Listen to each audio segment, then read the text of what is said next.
Book 5, Pro and Contra, Chapter 1. The Engagement. Madame Holikov was again the first to meet Alyosha. She was flustered. Something important had happened. Katerina Ivanovna's hysterics had ended in a fainting fit, and then a terrible, awful weakness had followed. She lay with her eyes turned up and was delirious. Now she was in a fever. They had sent for Herzenstube. They had sent for the aunts. The aunts were already here, but Herzenstube had not yet come. They were all sitting in her room, waiting. She was unconscious now, and what if it turned to brain fever? Madame Holikov looked gravely alarmed.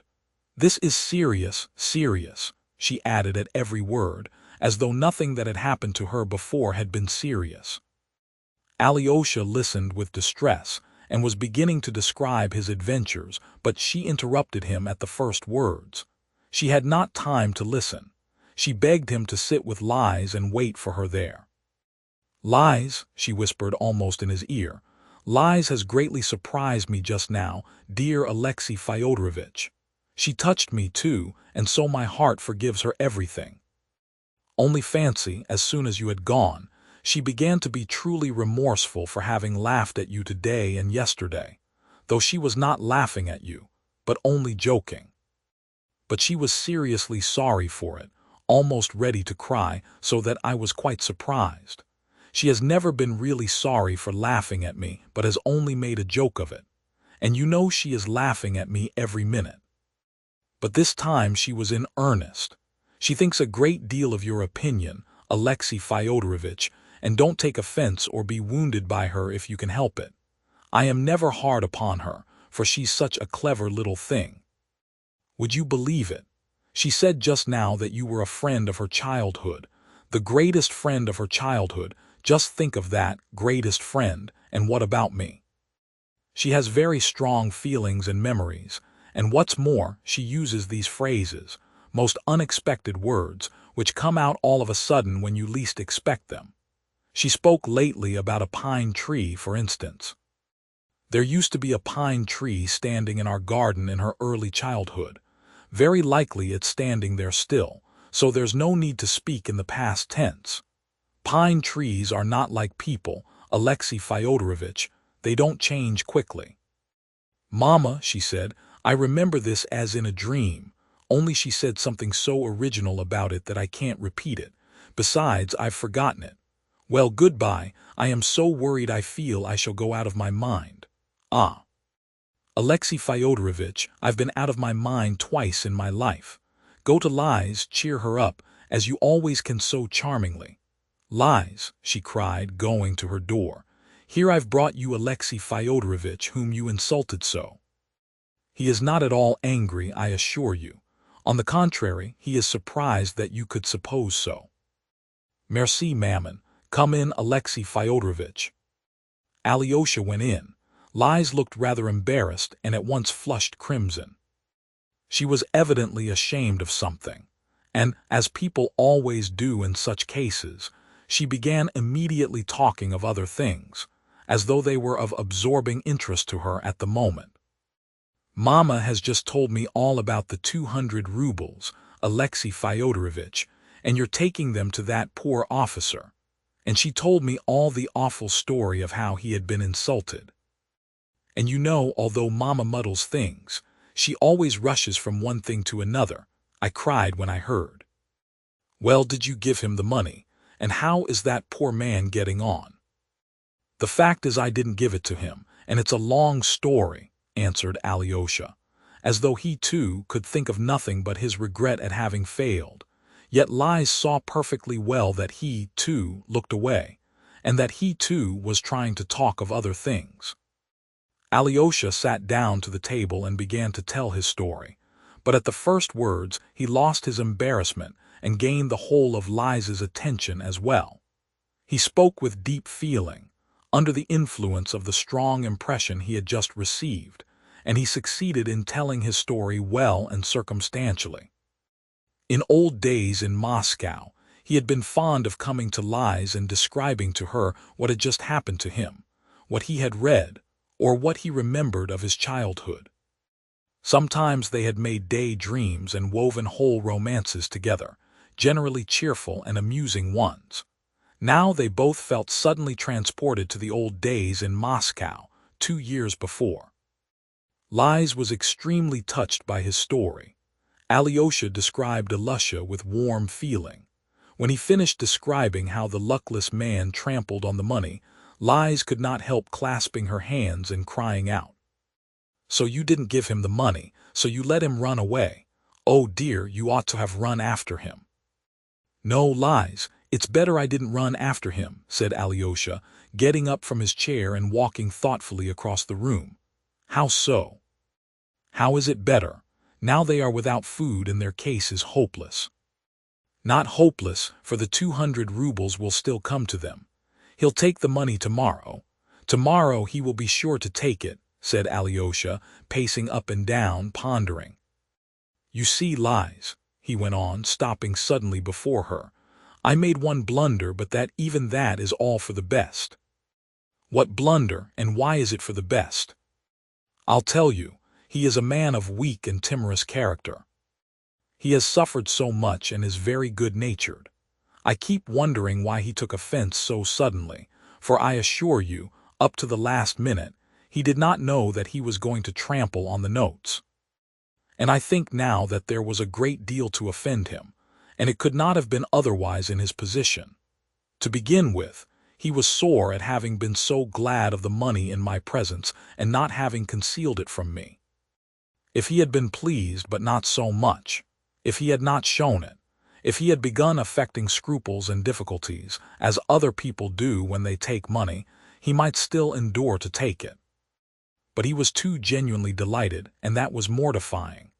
Ah, Lise, he is a good and truthful man, that's the worst of the whole business. All the while he talked, his voice was so weak, so broken, he talked so fast, he kept laughing such a laugh, or perhaps he was crying. Yes, I am sure he was crying, he was so delighted, and he talked about his daughters, and about the situation he could get in another town. And when he had poured out his heart, he felt ashamed at having shown me his inmost soul like that. So he began to hate me at once. He is one of those awfully sensitive poor people. What had made him feel most ashamed was that he had given in too soon and accepted me as a friend, you see. At first he almost flew at me and tried to intimidate me, but as soon as he saw the money he had begun embracing me. He kept touching me with his hands. This must have been how he came to feel it all so humiliating, and then I made that blunder, a very important one. I suddenly said to him that if he had not money enough to move to another town, we would give it to him, and indeed, I myself would give him as much as he wanted out of my own money. That struck him all at once. Why, he thought, did I put myself forward to help him? You know, Lise, it's awfully hard for a man who has been injured when other people look at him as though they were his benefactors. I've heard that. Father Zosima told me so. I don't know how to put it, but I have often seen it myself. And I feel like that myself, too. And the worst of it was that though he did not know, up to the very last minute, that he would trample on the notes, he had a kind of presentiment of it, I am sure of that. That's just what made him so ecstatic, that he had that presentiment. And though it's so dreadful, it's all for the best. In fact, I believe nothing better could have happened. Why could nothing better have happened?" cried Lise, looking with great surprise at Alyosha. "Because if he had taken the money, in an hour after getting home, he would be crying with mortification. That's just what would have happened. And most likely he would have come to me early tomorrow, and perhaps have flung the notes at me and trampled upon them as he did just now. But now he has gone home awfully proud and triumphant, though he knows he has ruined himself. So now nothing could be easier than to make him accept the 200 rubles by tomorrow, for he has already vindicated his honor, tossed away the money, and trampled it underfoot. He couldn't know when he did it that I should bring it to him again tomorrow, and yet he is in terrible need of that money. Though he is proud of himself now, yet even today he'll be thinking what a help he has lost. He will think of it more than ever at night, will dream of it, and by tomorrow morning he may be ready to run to me to ask forgiveness. It's just then that I'll appear. Here, you are a proud man, I shall say. You have shown it. But now take the money and forgive us, and then he will take it. Alyosha was carried away with joy as he uttered his last words, and then he will take it. Liz clapped her hands. Ah, that's true. I understand that perfectly now. Ah, Alyosha, how do you know all this? So young, and yet he knows what's in the heart.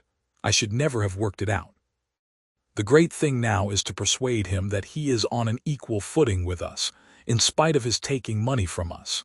Alyosha went on in his excitement, and not only on an equal, but even on a higher footing. On a higher footing is charming, Alexei Fyodorovitch. But go on, go on. You mean there isn't such an expression as on a higher footing, but that doesn't matter because… Oh no, of course it doesn't matter.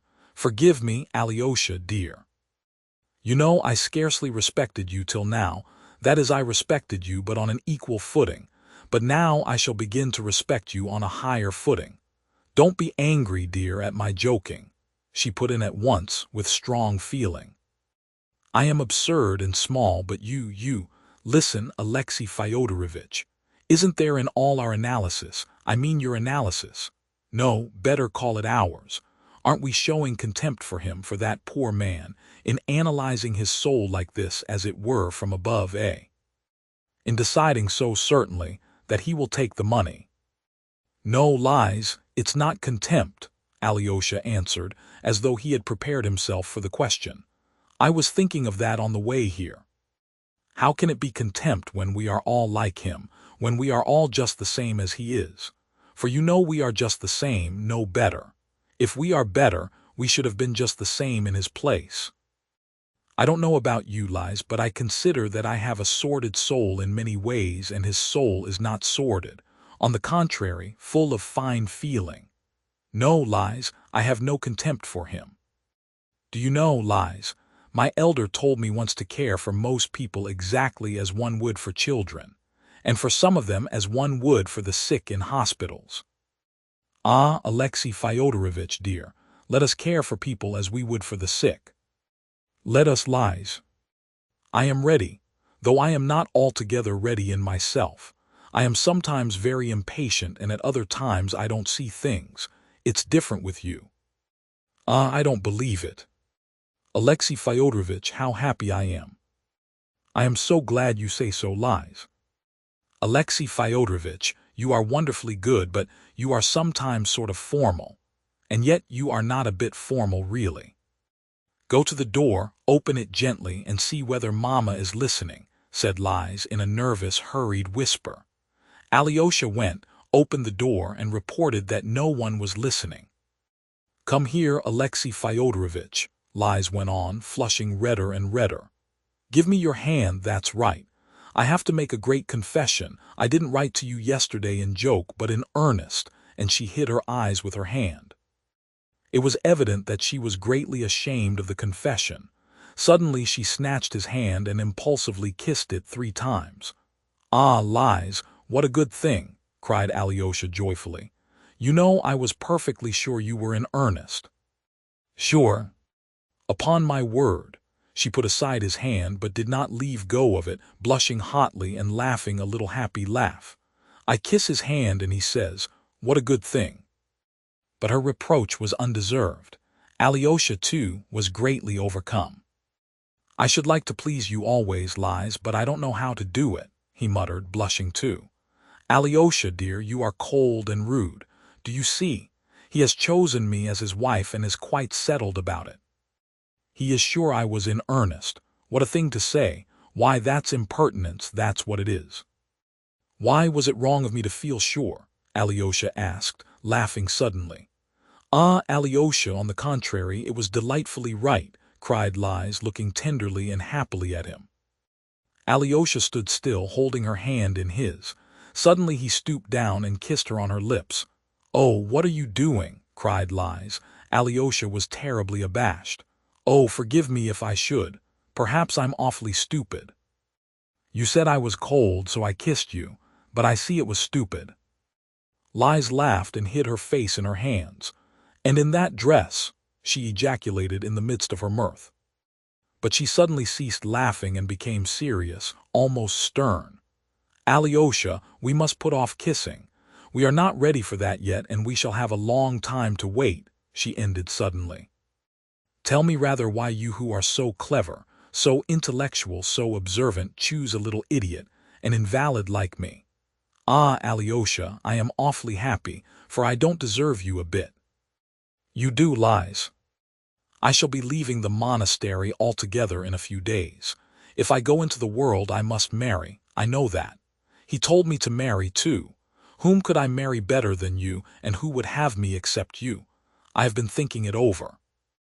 In the first place, you've known me from a child, and you've a great many qualities I haven't. You are more light-hearted than I am. Above all, you are more innocent than I am. I have been brought into contact with many, many things already. Ah, you don't know, but I too am a Karamazov. What does it matter if you do laugh and make jokes, and at me too? Go on laughing. I am so glad you do. You laugh like a little child, but you think like a martyr." "Like a martyr? How?" "Yes, Liz, your question just now, whether we weren't showing contempt for that poor man by dissecting his soul, that was the question of a sufferer. You see, I don't know how to express it, but anyone who thinks of such questions is capable of suffering. Sitting in your invalid chair, you must have thought over many things already." "Alyosha, give me your hand. Why are you taking it away?" murmured Liz in a failing voice, weak with happiness. "Listen, Alyosha. What will you wear when you come out of the monastery? What sort of suit? Don't laugh, don't be angry, it's very, very important to me." "I haven't thought about the suit, Liz. But I'll wear whatever you like. I should like you to have a dark blue velvet coat, a white piqué waistcoat, and a soft gray felt hat. Tell me, did you believe that I didn't care for you when I said I didn't mean what I wrote? No, I didn't believe it.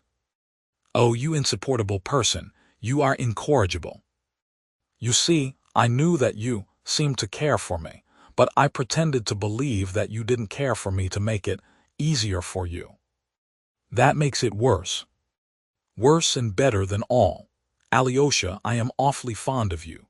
Just before you came this morning I tried my fortune. I decided I would ask you for my letter, and if you brought it out calmly and gave it to me, as might have been expected from you, it would mean that you did not love me at all, that you felt nothing, and were simply a stupid boy, good for nothing, and that I am ruined. But you left the letter at home, and that cheered me. You left it behind on purpose, so as not to give it back because you knew I would ask for it. That was it, wasn't it? Ah, Liz, it was not so a bit.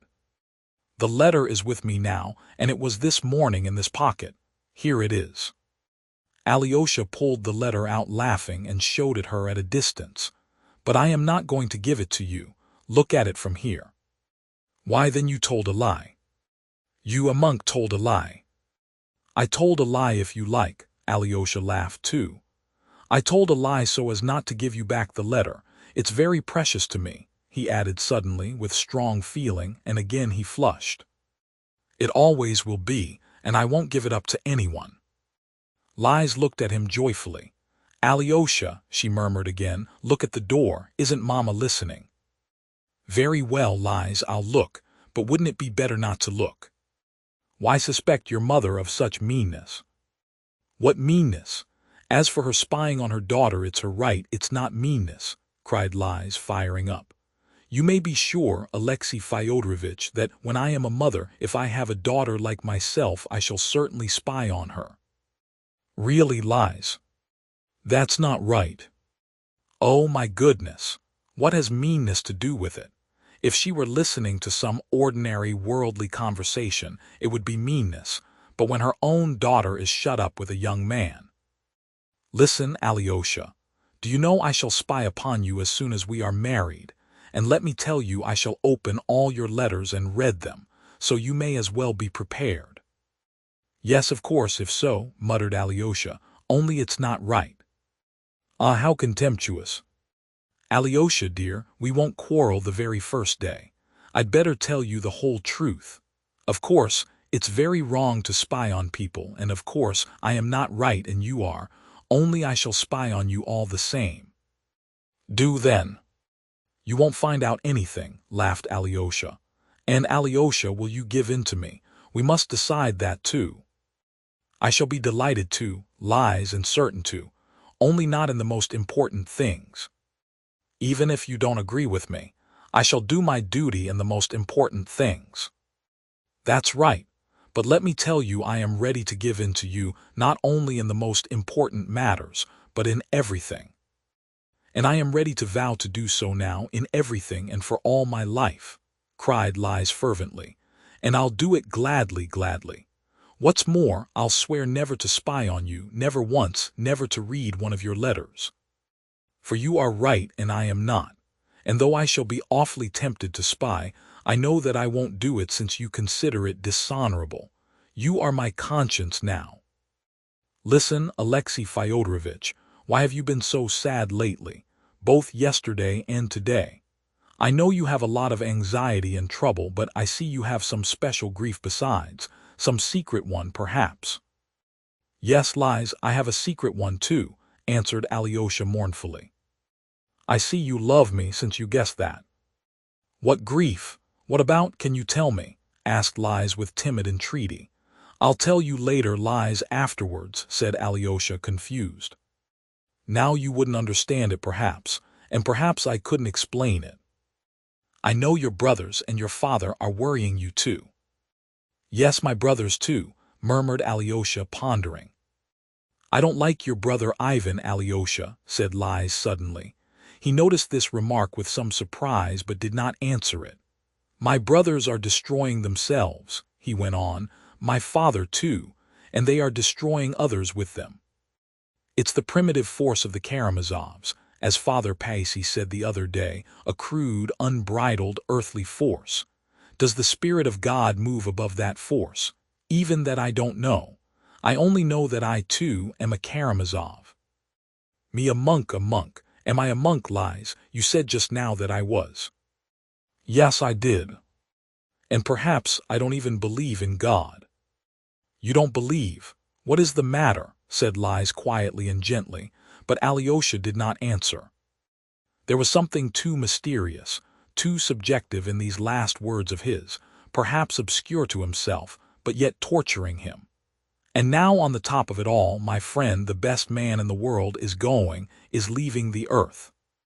If you knew, Lies, how bound up in soul I am with him, and then I shall be left alone. I shall come to you, Lies. For the future we will be together. Yes, together, together. Henceforward we shall be always together, all our lives. Listen, kiss me, I allow you.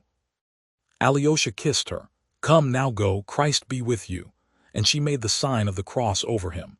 Make haste back to him while he is alive. I see I've kept you cruelly. I'll pray today for him and you. Alyosha, we shall be happy. Shall we be happy, shall we? I believe we shall, Lies. Alyosha thought it better not to go into Madame Holikov, and was going out of the house without saying good-bye to her. But no sooner had he opened the door than he found Madame Holikov standing before him. From the first word Alyosha guessed that she had been waiting on purpose to meet him. Alexei Fyodorovitch, this is awful. This is all childish nonsense and ridiculous. I trust you won't dream. It's foolishness, nothing but foolishness, she said, attacking him at once. Only don't tell her that, said Alyosha, or she will be upset and that's bad for her now. Sensible advice from a sensible young man. Am I to understand that you only agreed with her from compassion for her invalid state, because you didn't want to irritate her by contradiction? Oh no, not at all. I was quite serious in what I said, Alyosha declared stoutly. To be serious about it is impossible, unthinkable, and in the first place I shall never be at home to you again, and I shall take her away, you may be sure of that. But why? Asked Alyosha. It's all so far off. We may have to wait another year and a half. Ah, Alexei Fyodorovitch, that's true, of course, and you'll have time to quarrel and separate 1,000 times in a year and a half. But I am so unhappy. Though it's such nonsense, it's a great blow to me. I feel like Famusov in the last scene of Sorrow from Wit. You are Tchatsky and she is Sofia, and only fancy, I've run down to meet you on the stairs, and in the play the fatal scene takes place on the staircase. I heard it all, I almost dropped. So this is the explanation of her dreadful night and her hysterics of late. It means love to the daughter but death to the mother. I might as well be in my grave at once. And a more serious matter still, what is this letter she has written? Show it me at once, at once. No, there's no need. Tell me, how is Katerina Ivanovna now? I must know. She still lies in delirium. She has not regained consciousness. Her aunts are here, but they do nothing but sigh and give themselves airs. Herzenstube came, and he was so alarmed that I didn't know what to do for him.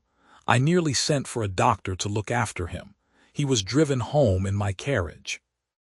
And on the top of it all, you and this letter. It's true nothing can happen for a year and a half. In the name of all that's holy, in the name of your dying elder, show me that letter, Alexei Fyodorovitch. I'm her mother. Hold it in your hand if you like, and I will read it so. No, I won't show it to you. Even if she sanctioned it, I wouldn't. I am coming tomorrow, and if you like, we can talk over many things, but now goodbye. And Alyosha ran downstairs and into the street.